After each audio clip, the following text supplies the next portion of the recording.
My wife Naomi walked through our front door on a Tuesday afternoon after being gone for 7 months, dropped her suitcase in the hallway like she just returned from a business trip, looked at me sitting on the couch with a smile that suggested she expected me to be grateful she'd come back, and said in that voice she used when she wanted something, "I'm ready to try again, Michael.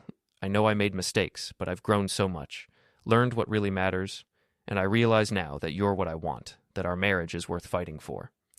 And I looked at this woman I'd been married to for 6 years, this woman who'd announced one morning that she was too young to be tied down at 29, that she needed to explore life before settling into boring domesticity. This woman who'd packed her bags while I begged her to reconsider and told me with complete confidence that I'd understand someday, that this was about her finding herself. And I looked at her standing there expecting forgiveness and reconciliation, and I said the words that would change everything. "I don't need you anymore, Naomi.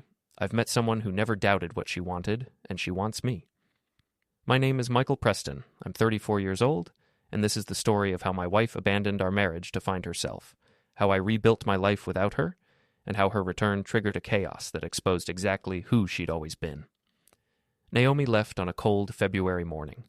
We'd been arguing for weeks about her restlessness, her complaints that marriage was suffocating her, her constant references to friends who were traveling and dating and living exciting lives while she was stuck in suburban Seattle with a husband who worked in accounting. "I'm 29 years old," she'd said during our final argument. "I got married at 23. I never got to be young and free. I need to experience life before I'm too old. We can travel together. We can try new things. You don't have to leave our marriage to experience life." "That's not the same. I need to do this alone, find out who I am without being someone's wife." "What about us? What about our vows?" "Those vows were made by a girl who didn't know any better. I'm asking for space to become the woman I'm supposed to be. If our love is real, it'll survive this." She'd already made up her mind. Nothing I said mattered. She packed 2 suitcases, loaded them into her Honda, and drove away while I stood in our driveway watching 6 years of marriage disappear around the corner. The first month was brutal. I called her constantly, sent texts begging her to come home, checked her social media obsessively. She was posting photos from Portland, San Francisco, Los Angeles, club photos, beach photos, photos with people I didn't recognize. She looked happy and free and completely unconcerned with the husband she'd left behind. By month 2, I stopped calling, started going to therapy. My therapist, Dr. Sandra Chen, I can't use that name. Dr. Sandra Williams asked me what I wanted. "I want my wife back." "Why?" "Because I love her, because we're married." "But she left you. She chose herself over your marriage. Why do you want someone back who doesn't want to be with you?" I didn't have a good answer. Month 3, I started rebuilding, joined a gym, started socializing with friends I'd neglected during my marriage, took up photography as a hobby, began remembering who I was before Naomi, before the marriage that had slowly consumed my identity. Month 4, I met Emma at a photography workshop. She was 31, an architect, recently out of a long-term relationship. We started talking about cameras and composition, and the conversation flowed so naturally that I forgot to be guarded. We had coffee after the workshop, then dinner, then regular meetups that felt like friendship but carried the potential for more. "Are you separated or divorced?" Emma asked one evening. "Separated, I guess." She left to find herself. Said she'd come back when she was ready. "Are you waiting for her?" "I was. Now I don't know." "Michael, let me be direct. I like you. I think you're interesting and kind, and you deserve someone who chooses you every day, not someone who treats you like a backup plan. But I'm not interested in being a placeholder while you wait for your wife to decide if she wants you back, so figure out what you want." Her honesty was refreshing. Naomi had always been indirect, manipulative, using tears and charm to get what she wanted. Emma just said what she meant and expected the same from me. "I want to move forward," I said. "I don't want to wait anymore." "Then file for divorce. Make it real. Close that chapter so you can start the next one." I filed papers that week. Washington State required a 90-day waiting period for uncontested divorce. I had the papers served to Naomi's parents' address, the only place I knew she might check mail. She didn't respond. Didn't contest. The divorce moved forward automatically. Emma and I started dating officially. She was everything Naomi wasn't: direct, ambitious, secure in herself.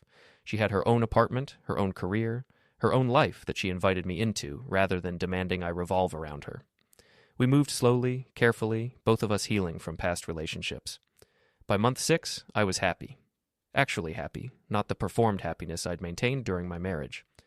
Emma and I talked about moving in together eventually, about building something real and stable. Then Naomi came back. I heard the key in the lock before I saw her. Naomi still had her house key, something I hadn't thought to change. The door opened, and there she was, tanned and bright-eyed, wearing clothes I didn't recognize, looking like someone who'd just returned from vacation. "Hey," she said, like 7 months was 7 days. I was on the couch editing photos from a recent shoot with Emma. My laptop showed pictures of us at a mountain overlook, smiling, happy together. Naomi's eyes landed on those photos, and something shifted in her expression. "Who's that?" she asked. "Emma, my girlfriend." "Your girlfriend? Michael, we're married." "We're divorced, actually, finalized 3 weeks ago. You didn't respond to the papers, so it went through uncontested." Naomi's face went pale. "You divorced me? You left me. What did you think would happen?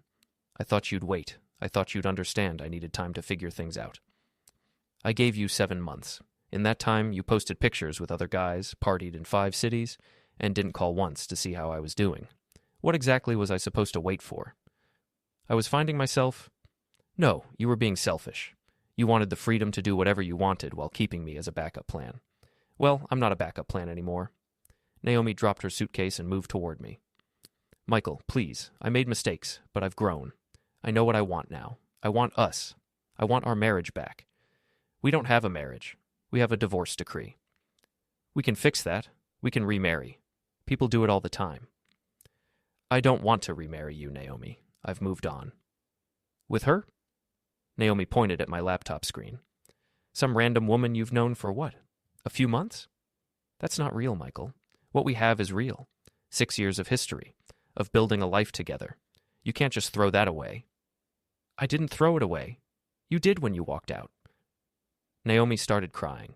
The tears had always worked before, had always made me cave to whatever she wanted, but this time I felt nothing except annoyance. "Please," she sobbed. "I love you. I never stopped loving you. I just needed to be sure, and now I am. I choose you. I choose us." "I don't choose you, not anymore. You're just angry. Once you calm down..." "I'm not angry. I'm done. There's a difference. You wanted to explore life? Great. Keep exploring. But do it without me." Naomi's tears stopped abruptly, replaced by something harder. "This isn't over, Michael. We took vows. We made promises. You can't just replace me with some woman you barely know. Watch me. She won't last. Once the novelty wears off, you'll realize what you had with me, and I might not be willing to take you back then. I'll take my chances." Naomi grabbed her suitcase and stormed toward the bedroom. "I need to get my things." "I boxed them up. They're in the garage." "You boxed my things? You were gone for 7 months. Was I supposed to maintain a shrine?" She marched to the garage, and I heard her throwing boxes around, muttering angrily. 20 minutes later, she emerged with 2 boxes and fury radiating from every pore. "This is really how you want it?" she asked. "This is how it is." "Fine. But don't come crying to me when your little rebound relationship falls apart." "I won't." She left, slamming the door so hard the frame shook. I sat in the silence for a moment, feeling the weight of the confrontation settle. Then I called Emma.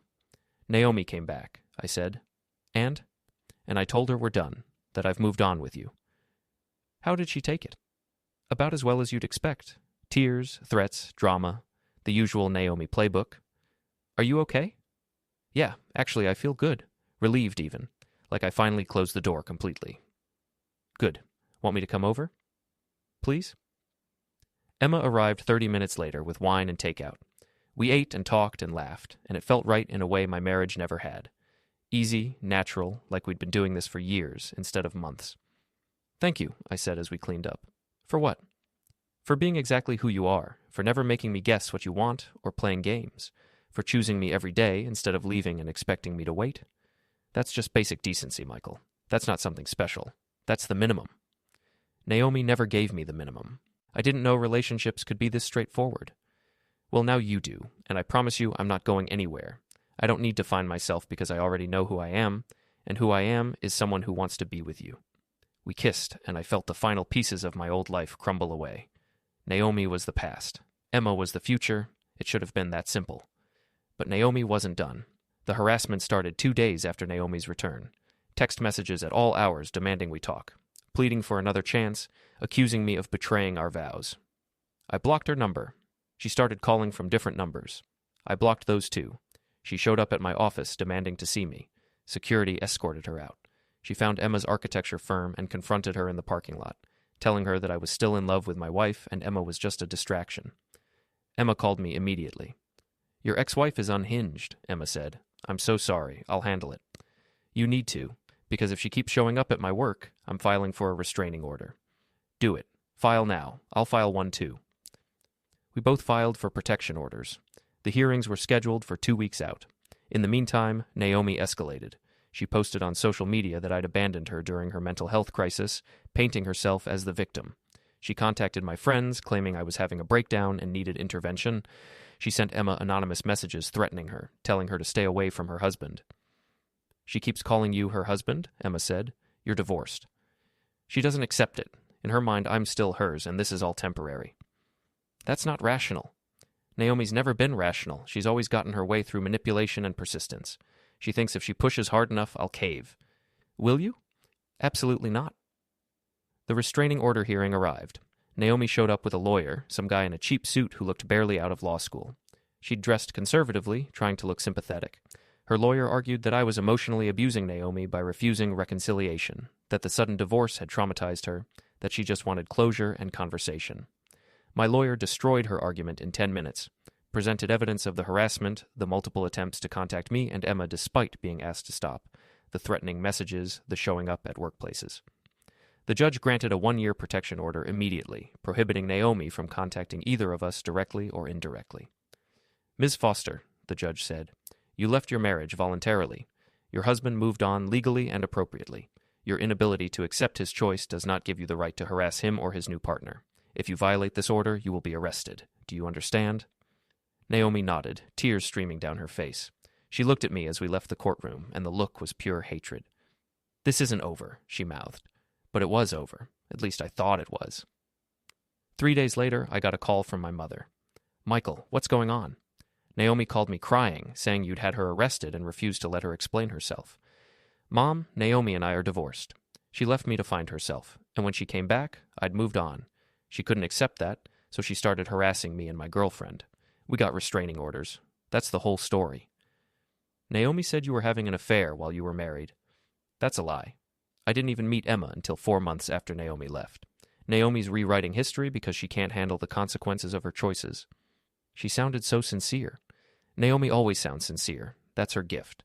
But I'm telling you the truth. She left. I moved on. End of story. My mother was quiet for a moment. "I believe you. Naomi always seemed a bit self-centered. I'm sorry you're going through this." "Thanks, Mom."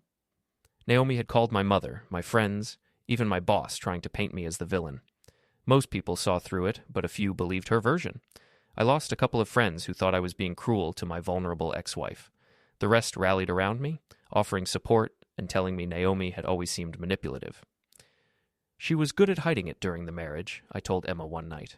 Or maybe I was too close to see it clearly, but everyone else saw what she was. "Did you love her?" Emma asked. "I thought I did, but looking back, I think I loved the idea of her, the person I wanted her to be, not who she actually was.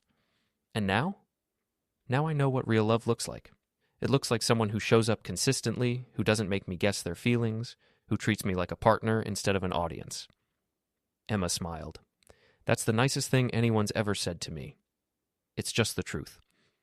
A month after the restraining order, Naomi's lawyer contacted mine. She wanted to negotiate a settlement. Apparently she thought she was entitled to assets from our marriage despite the divorce being finalized. My lawyer laughed. "The divorce is done. Assets were divided according to Washington state law. She signed the papers, or rather, she didn't respond to them, which meant she agreed by default. She has no claim to anything. She's arguing the divorce should be invalidated because she was mentally unwell when the papers were served. She was well enough to travel, party, and post on social media constantly. That argument won't hold up." He was right. The judge dismissed Naomi's petition in 15 minutes. The divorce was final and binding. Naomi had no legal recourse, no claim to me, or my assets, or my life. That's when she tried a different approach. Emma and I had been dating for 8 months when she suggested we move in together. "My lease is up in 2 months. Your house has plenty of space. It makes sense financially and practically. What do you think?" "I think I'd love that." "You're sure? I know the house has history with Naomi." "The house is just a building. You'd make it a home." We started planning the move. Emma began packing, sorting what to keep and what to donate. I cleared out space in closets and the garage. We were excited, talking about furniture arrangements and whose dishes to keep and how to blend our lives. Then Naomi found out. I don't know how. Maybe she drove by and saw Emma's car there constantly. Maybe she was stalking my social media on a fake account. But 2 weeks before Emma's move-in date, I got a text from an unknown number. "You're really going to let another woman live in the house I decorated? In the bed we shared?" "A classy, Michael," I showed Emma. "She's violated the restraining order. We can report this." "Do it." I forwarded the text to my lawyer, who contacted the police. An officer went to Naomi's apartment to inform her she'd violated the protection order. She claimed she hadn't sent any message, that someone must have used her phone. The officer warned her that any future violations would result in arrest. The text stopped, but other things started happening. My car was keyed in my office parking lot. Someone spray-painted "cheater" on my garage door. Emma found her car tires slashed. None of it could be definitively traced to Naomi, but we knew it was her. "This is escalating," Emma said after her tires were replaced. "She's not stopping." "What do you want me to do?" "We have a restraining order. She's being investigated for the harassment. What else can we do?" "Maybe I shouldn't move in. Maybe if we back off, she'll calm down." "No. We're not letting her control our lives. She doesn't get that power." "But Michael, I love you. I want you living with me. Naomi had her chance at a life with me, and she threw it away. She doesn't get to dictate what happens now." Emma moved in as planned. The first night she slept in our house, not my house, our house, felt like a new beginning. We christened the bedroom with new sheets, new memories, a new chapter that had nothing to do with Naomi. The next morning, I woke to pounding on the door. Emma groaned. "Who the hell?" "Stay here." I grabbed a robe and went to the door. Through the peephole, I saw police officers. My heart sank. I opened the door. "Michael Preston?" one officer asked. "Yes?" "We need you to come with us. We have questions about an assault." "What assault? I haven't assaulted anyone." "Naomi Foster filed a report claiming you attacked her last night at her apartment. We need you to come to the station." "I was here all night. My girlfriend will confirm it." "We still need you to come in." Emma appeared behind me. "Officers, Michael was with me from 6 p.m. yesterday until right now. He never left the house. Whatever Naomi is claiming is a lie. We still need to talk to him." I got dressed and went to the station. They put me in an interview room and asked about my whereabouts the previous evening. I told them exactly what I'd told the officer. I was home with Emma all night. They asked if I could prove it. I showed them our Netflix watch history showing we'd streamed 3 episodes of a show between 7 and 10 p.m., credit card receipts from DoorDash delivered at 8:15, and security camera footage from my doorbell showing me receiving the delivery and no car leaving my garage all night. After 2 hours of questioning, they let me go. Naomi's injuries were superficial. Some scratches and bruises. She claims you showed up at her apartment and pushed her around, but your alibi is solid. We're closing the investigation. What about her false report? She's violated the restraining order by filing fake charges against me. That's between you and your lawyer. I called my lawyer from the parking lot. Naomi filed a false police report. We need to get her arrested for violating the protection order. I'll file a motion tomorrow. This is serious. False reports are criminal. She's digging herself deeper. The motion was filed. A hearing was scheduled. But before the hearing, something worse happened. Emma called me at work, her voice shaking. "Michael, you need to come home right now." "What's wrong?" "Just come home." I raced home to find police cars in my driveway again. Emma was sitting on the front steps, crying. An officer approached me. "Mr. Preston, we received a call about a break-in at this address. The back door was forced open. Some items were vandalized. We're processing the scene now." I went inside with the officer. The damage was targeted and personal. Photos of Emma and me had been torn down and destroyed. Emma's clothes were shredded with scissors. My bed, the bed I'd shared with Naomi, had been doused in bleach, ruining the mattress and sheets. Spray-painted on the bedroom wall in red was, "Cheater deserves nothing." "Jesus," I breathed. "Your girlfriend said some of her jewelry is missing, some electronics. We'll need you both to inventory what's gone and give statements." We spent 3 hours with police. The break-in had happened during the day while we were both at work. No one had seen anything, but we knew who did it. "Naomi has an alibi," the investigating detective told us later. "She was at work during the break-in. Time-stamped security footage confirms it." "Then she hired someone," I said.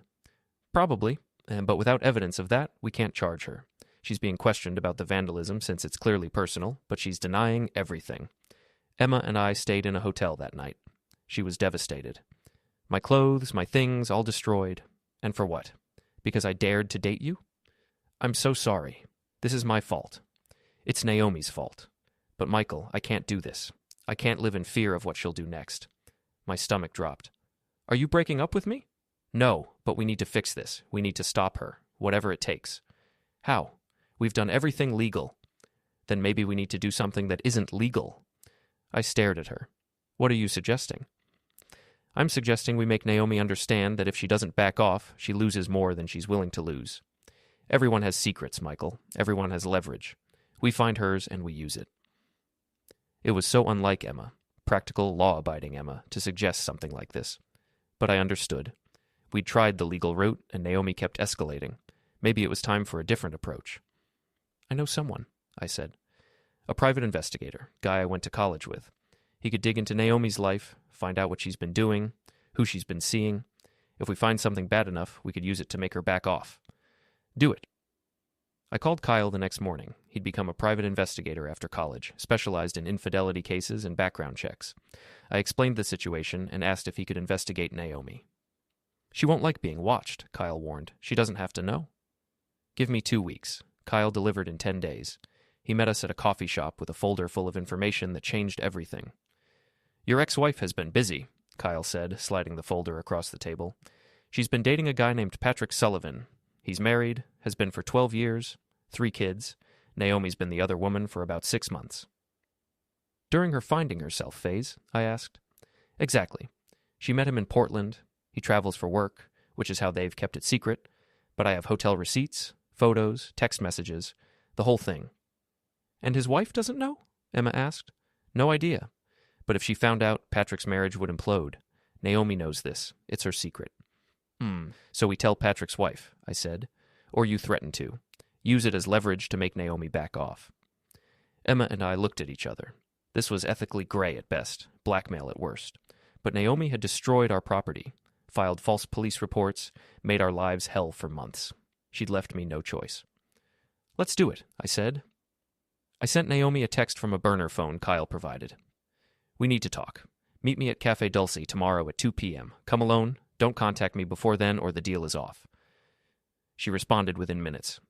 Michael? Tomorrow, 2 p.m.? I showed up 15 minutes early with Kyle watching from a nearby table with cameras recording everything. Naomi arrived exactly on time, looking around nervously. She saw me and her expression shifted from nervous to angry. What do you want? She demanded, sitting across from me. I want you to leave me alone. No more harassment, no more break-ins, no more contacting my friends or family or girlfriend. You disappear from my life completely. And if I don't? I slid the folder across the table. She opened it, and I watched her face drain of color as she saw the photos of her and Patrick, the hotel receipts, the text messages. Where did you get this? She whispered. Doesn't matter. What matters is that Patrick's wife Emily doesn't know about you, but she will unless you back off. You wouldn't. Try me. You've destroyed my property, terrified my girlfriend, made my life hell for months. You think I won't send these to Emily, to Patrick's boss, to everyone who knows him? I absolutely will. Naomi's hands were shaking. Michael, please. Patrick loves me. We're planning a life together. He's married with 3 kids. He's not leaving his family for you. You're his midlife crisis. And if his wife finds out, you'll be the woman who destroyed a family. Is that what you want? I love him. You don't love anyone but yourself. You loved me until I was inconvenient, then you left. You love Patrick until his wife finds out, then you'll move on to the next guy. You're incapable of real love. That's not true. Here's the deal. You leave me and Emma alone completely. No contact, no stalking, no vandalism, nothing. You disappear from our lives. In exchange, these photos stay private. Emily never has to know her husband is cheating. Patrick's kids don't have to watch their parents divorce. Everyone moves on with their lives. And if I refuse? Then I send everything to Emily tomorrow. I post it on social media. I make sure everyone Patrick knows sees what he's been doing. His marriage ends, his reputation is destroyed, and it's all because you couldn't let go of a marriage that ended 9 months ago. Naomi stared at the folder, at the evidence of her affair, at the leverage I held over her life. I could see her calculating, weighing her options, realizing she had none. Fine, she said finally. I'll leave you alone. I need more than that. I need a written statement saying you're dropping all claims against me, that the break-in wasn't me, that you'll never contact me or Emma again. Sign it, and the photos stay private. Kyle had prepared the document. I slid it across with a pen. Naomi read it, her jaw clenched, then signed. There. Happy? Thrilled. And now get out of my life and stay out. Naomi grabbed her purse and stood. You've changed, Michael. You never would have done something like this before. You're right. The old Michael would have let you walk all over him, would have believed your tears and manipulation. But that Michael died when you left. This version doesn't play games. She left without another word. I watched her walk out of the cafe and out of my life, hopefully forever. Kyle came over with the recording equipment. Got everything on video. If she violates the agreement, you have proof of the deal and the leverage. Thanks. Send me the files. You okay? That was intense. I'm better than okay. I'm free. I went home to Emma and showed her the signed agreement. She read it and burst into tears of relief. It's really over? She asked. It's really over. You blackmailed her. I leveraged information to protect us. That's different. Is it? Honestly? I don't care. She spent months terrorizing us. She broke into our home, destroyed your things, filed false police reports. I used the only weapon that would make her stop. No apologies. Emma kissed me. I love you. Thank you for protecting us. I love you too, and I promise, no more drama. Just us building a life together. For 3 weeks, we had peace. No harassment, no vandalism, no Naomi. We settled into domestic life, cooking together, watching movies, making plans for the future. Emma's destroyed clothes were replaced. We bought a new mattress. The spray paint was covered with fresh paint. The house became truly ours. Then, on a Thursday evening, the doorbell rang. I answered to find a woman in her 40s standing there with red eyes and a tight expression. Are you Michael Preston? She asked. Yes. I'm Emily Sullivan, Patrick's wife. We need to talk about Naomi Foster. It made my hair stand on end. How did you? Naomi sent me everything. The photos, the text messages, all of it. She said you were blackmailing her and she refused to be threatened, so she burned it all down herself. I'm sorry. Don't be. I needed to know. I filed for divorce. Patrick's moved out. Naomi won't return my calls. I just wanted to meet the man she was apparently willing to destroy her relationship over. She wasn't willing to destroy it. I forced her hand. She was harassing me and my girlfriend, so I used her affair as leverage to make her stop. So the blackmail part was true? The protection part was true. I'm sorry you were collateral damage. Emily studied me for a moment. Naomi told me you were her husband, that you'd abandoned her during a mental health crisis. Is any of that true? We were married. She left me to find herself. When she came back 7 months later, I'd moved on. She couldn't accept that, so she started harassing us. Everything she told you is a lie, designed to make her the victim. That tracks with what Patrick said. He claimed Naomi told him she was divorced, that you were abusive, that she needed protecting. All lies. I'm genuinely sorry you were caught up in this. Don't be. I'm better off knowing. I just wanted to warn you. Naomi's not done. When I confronted her about the affair, she said you'd pay for ruining her life. Whatever she's planning, be careful. Emily left, and I immediately called Kyle. Naomi burned it all down, sent everything to Patrick's wife. Now she's threatening revenge. I'll keep monitoring her. If she tries anything, we'll know. What else can she do? We have the restraining order. We have her signed agreement. Desperate people do desperate things. Just be alert. Emma and I increased security, changed our locks, installed cameras, parked in the garage instead of the driveway. We were hyper-vigilant for 2 weeks, jumping at every noise. But Naomi's revenge wasn't what we expected. I got a call from my boss on a Monday morning. Michael, we need to talk. HR just received some disturbing allegations. What allegations?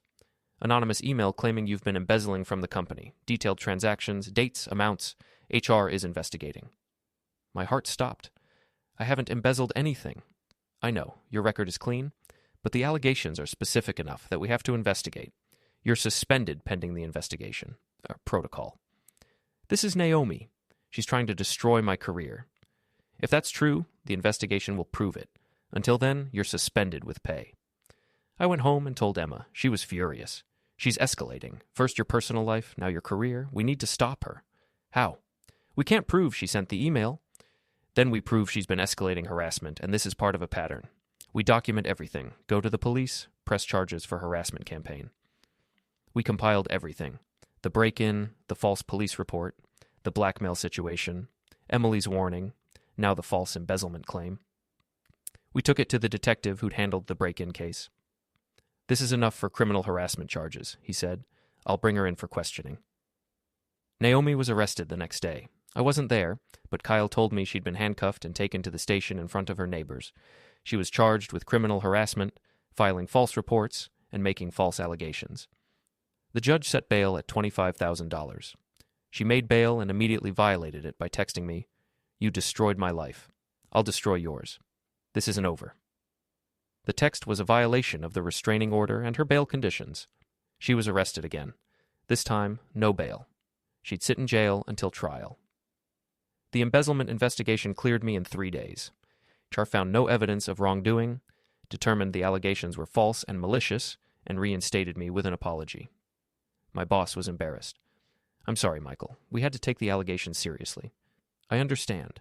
Can you trace the email?" IT tried. It came from a library computer. No way to prove who sent it. "It was my ex-wife. She's been criminally harassing me for months. She's in jail now awaiting trial." "Jesus, I'm sorry you're dealing with this." Naomi's trial was set for 2 months out. Her lawyer tried to negotiate a plea deal, but the prosecutor refused. The evidence was too strong: multiple violations of protection orders, false reports, harassment campaign, destruction of property. Naomi was looking at serious time. Emma and I attended every court hearing, watched Naomi in her orange jumpsuit looking haggard and defeated. She glared at us every time, that same hatred burning in her eyes. The trial lasted 3 days.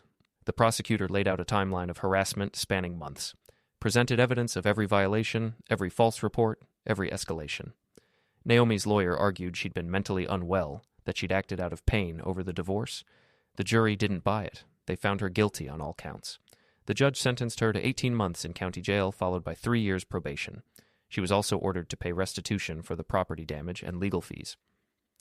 "Ms. Foster," the judge said during sentencing, "you had every opportunity to accept that your marriage was over and move on with your life. Instead, you chose to harass, intimidate, and destroy. Your actions were calculated and malicious. You've earned every day of this sentence." Naomi cried as she was led away. I felt nothing. No satisfaction, no triumph, just relief that it was finally over. Emma and I left the courthouse and went home. Our home. The house that was finally free of Naomi's presence, her threats, her chaos. "Is it really over?" Emma asked that night as we lay in bed. "It's really over. She's in jail for 18 months. By the time she gets out, she'll have lost everything. Her job, her apartment, Patrick. She'll have to rebuild her entire life." "Do you feel guilty?" "No. She made every choice that led to this. I gave her chances to walk away. She chose escalation every time." What she said at the beginning about being too young for marriage. Do you think she actually believed that? I think she believed she could have everything. The security of marriage and the excitement of being single. She wanted me as a safety net while she explored. When I refused to be her backup plan, she lost it. Some people can't handle rejection. Some people can't handle consequences. Naomi spent her whole life getting what she wanted through manipulation. The first time it didn't work, she didn't know how to cope. We lay in silence for a moment. Then Emma said, "I'm glad you didn't wait for her. I'm glad you gave me a reason not to." 6 months after Naomi's sentencing, Emma and I got engaged. We were married in a small ceremony with close friends and family. No drama, no chaos, just 2 people committing to build a life together. The life I'd always wanted, but never had with Naomi. Naomi served her full sentence. I heard through mutual friends that she'd lost her job, her apartment had been taken over by her roommate, and Patrick had blocked her on everything. When she was released, she moved to California to start over somewhere no one knew her story. I never heard from her again, never wanted to. Emma and I bought a different house a year after we married.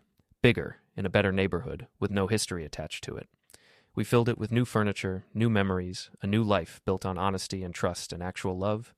Sometimes I think about that morning Naomi left, about how devastated I'd been, how certain I was that my life was ending, how wrong I'd been. My life hadn't ended. It had been freed. Naomi's departure was the best thing that ever happened to me. Even if I couldn't see it at the time, she'd wanted to explore life and find herself. What she'd found was that actions have consequences, that people don't wait forever, and that burning bridges means you can't cross back when you realize you were wrong. I'd found something better, a partner who chose me every day, who never doubted what she wanted, who built a life with me instead of running from it. Naomi had called it chaos when I told her I'd moved on, but the chaos was hers, not mine. Mine was peace.